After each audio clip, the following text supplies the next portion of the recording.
Hi, it's Alan Richardson again with evidence number 41 of 1,000 evidences for the LDS Church.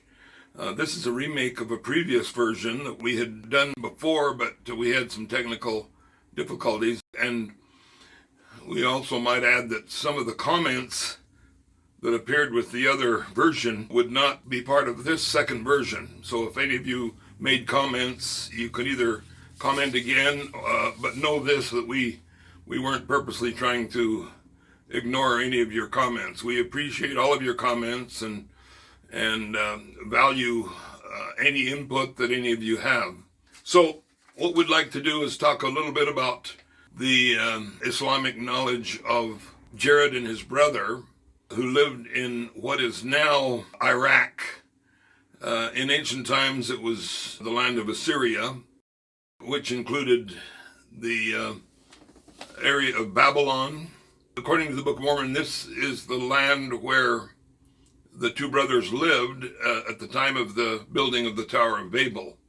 Now, this Tower of Babel story did not occur at the time of Muslim history. Islam began in 600 AD, but the story is still part of the history of their land. So they are aware of the story, they're aware of the history before their religion was introduced into that land. Maybe we should say a word about the building of the tower itself. It was not that high. Some people think that they were trying to reach heaven in a physical, earthly sense. No, they were not insane. They were practical people. They knew that they could look up and see that there's no way that they could build any kind of an earthly structure that could reach the godly heavens. Their purpose was to build a structure to get to heaven, all right, but to get to heaven in a spiritual way. They were not good people. The Lord was displeased with them. They were aware of the temple ceremony. Now, if you want to go to heaven, you got to go through a temple, according to the Bible.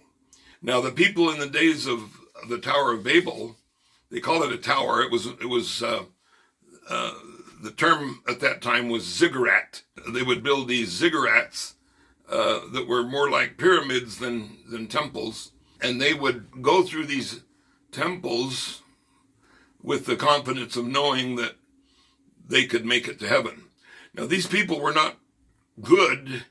They were not righteous enough to get a permission to go through the temple from the righteous prophets of God. Yet they were familiar with the ceremonies.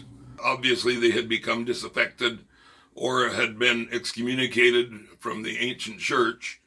And so they wanted to build their own temple, and this displeased the Lord. So he confounded their language, obviously because he did not want them repeating sacred wording of the ceremonies with key words and passwords. Doesn't that make more sense than the story we hear as it is in the Bible?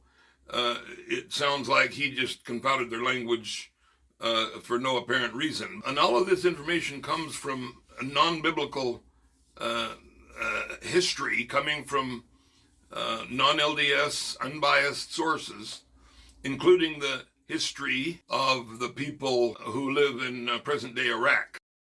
The Babylonian, there was the Mandean culture, Akkadian people, and these histories give us a good glimpse into what life was like at that time.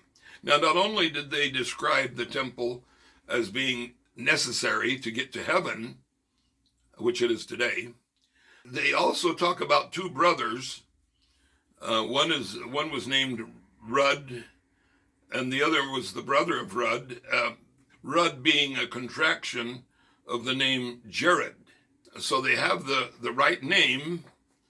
They have the right place that the Book of Mormon speaks of. According to the non-Book of Mormon history, their language was not confounded, and they left the land, as the Book of Mormon says, and were not heard of again.